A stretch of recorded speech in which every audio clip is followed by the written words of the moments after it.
Prajem vám nádhernú nedeľu. Dnes som si urobila provizorné štúdium, pretože téma je koniec chorobám. Pýtali ste si, že chcete ukončiť tie svoje choroby alebo zlepšiť zdravie, tak koniec chorobám.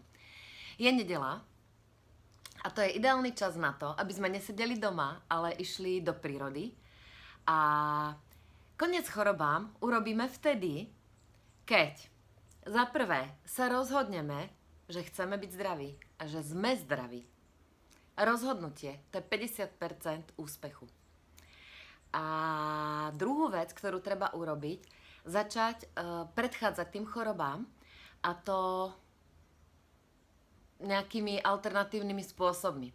Takže doplnky výživy, nejaké vitaminky, ale to, čo nám poskytuje príroda, to, čo si dnes môžete ísť nazbierať, sú bylinky. A ten, kto fičí na bylinkách, tak zvyčajne je zdravý.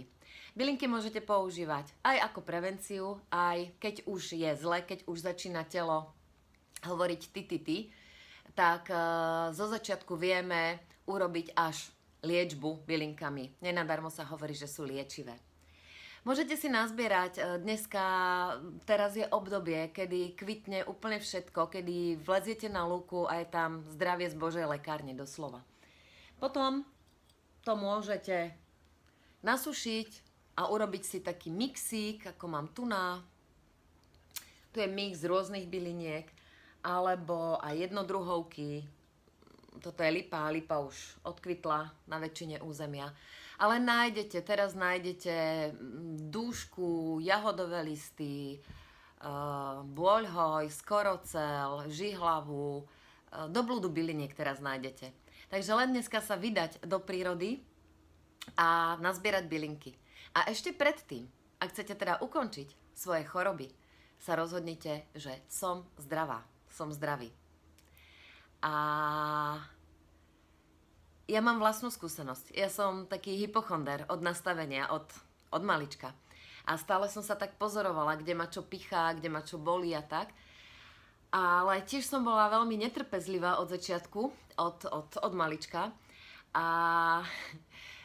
rozhodla som sa, že radšej budem zdravá, než chodiť po doktoroch, pretože sa mi nechcelo čakať v rade na vyšetrenie. Vždycky som prišla k tej lekárke, tam som sa zapísala, čakala som tam hoďku, 2, 3, potom ma preklepla, niečo mi dala. A prestalo ma to baviť, takže ja som sa rozhodla, že ja nebudem čakať u lekára, ja budem radšej zdravá. A to, že som sa rozhodla, spôsobilo to, že som zdravá. Dneska mám 48 rokov a necelých, za nejaký mesiac budem mať. A naozaj neužívam absolútne žiadne lieky, všetky telesné súčiastky mi fungujú. A myslím si, že je to tak normálne, že by to tak malo byť.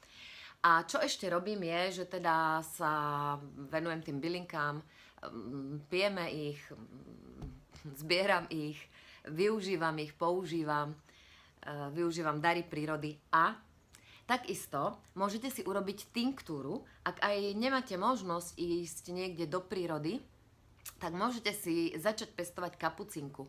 Ešte teraz, keď ju nasadíte, hoci aj na balkóne do truhlíka, tak si dokážete pomôcť veľmi zdravotne, pretože kapucinka sa dá jesť, aj potom sa s nej dá urobiť tinktúra. Toto je tinktúra, ktorú som robila minulý rok. Na jeseň potom všetky tie listky, ktoré nezozobeme, dám, zalejem bielým alkoholom a kapucinka je univerzálny liečivý prostriedok. Dá sa kúpiť aj v lekárni, napríklad takto vyzerá, alebo aj od nejakého iného výrobcu.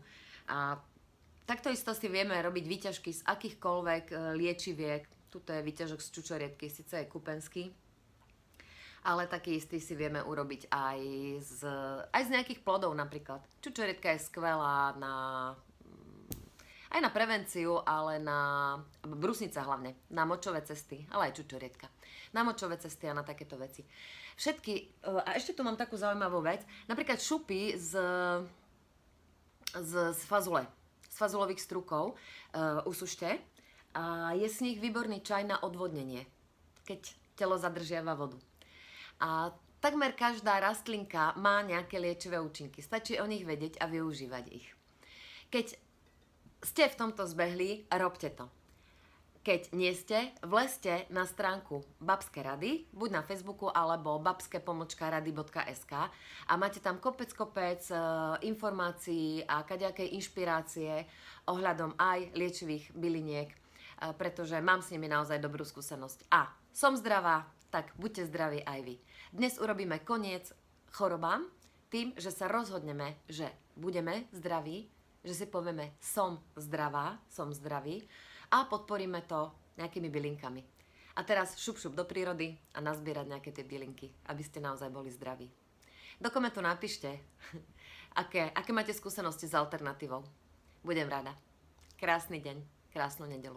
Majme sa a hrajme sa.